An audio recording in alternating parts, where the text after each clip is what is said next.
السلام علیکم ورحمۃ اللہ وبرکاتہ۔ بسم اللہ الرحمن الرحیم۔ اذکار کسے کہتے ہیں؟ اذکار کیوں پڑھنا چاہیے؟ رسول اکرم صلی اللہ علیہ وسلم نے اپنی روزہ مرہ زندگی میں جو دعائیں، حمد و ثنا، اللہ کے نام کی تسبیح کی ہے انہیں اذکار کہتے ہیں۔ ذکر اللہ میں اتنی طاقت ہے کہ اس سے انسانوں کی بیماریاں، ڈر و خوف، غم و پریشانی، بے بسی، جن و شیاطین، جادو وغیرہ کے اثرات اور تمام قسم کی پریشانیاں دور ہو جاتی ہیں۔ شیطان کے شر سے بچنے کا واحد ذریعہ ذکر اللہ۔ بندے کو اللہ کے ذکر کے سوا کوئی چیز شیطان کے شر سے نہیں بچا سکتی۔ انسانوں اور جنوں کے شر سے اپنے آپ کو بچانے کے لیے اذکار کا کوٹ پہنیں۔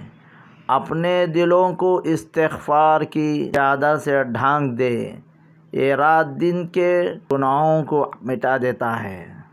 یا ایھا الذین آمنوا اذکروا اللہ ذکرا کثیرا۔ اے ایمان والو، اللہ کو خوب کثرت سے یاد کیا کرو۔ اللہ رب العزت سے دعا ہے کہ وہ ہمیں ہر روز ہر گھڑی ذکر و اذکار میں مشغول رہنے کی طاقت عطا فرمائے۔ ہماری زبانوں کو ہمیشہ اللہ کی یاد میں تر رہنے کی توفیق عنایت کرے۔ دنیا و آخرت کے تمام مشکلات و پریشانیوں سے ہم کو بچا لے۔ ہر قسم کے شیطانی وسوسوں سے، شرارتوں سے ہماری حفاظت فرمائے۔ آمین ثم آمین۔ اللہ تعالی ہم سب کو آخری سانس تک ایمان کے اوپر جم کر رہنے والا بنا۔ اے اللہ، پوری دنیا میں ہر انسان پریشان ہے اور تیری رحمت اور مدد کا طلبگار ہے۔ میرے مالک، ہم سب کی سختیاں، غلطیاں اور نافرمانیاں معاف فرما دے اور ہم سے راضی ہو جا۔ آمین۔ الا بذکر اللہ تطمئن القلوب۔ یاد رکھو، اللہ کے ذکر سے ہی دلوں کو تسلی حاصل ہوتی ہے۔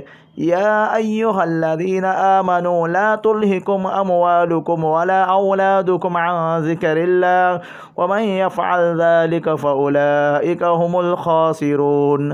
اے ایمان والو، تمہارے مال اور تمہاری اولاد تمہیں اللہ کے ذکر سے غافل نہ کر دے، اور جو ایسا کرے گا تو وہی لوگ نقصان اٹھانے والے ہیں۔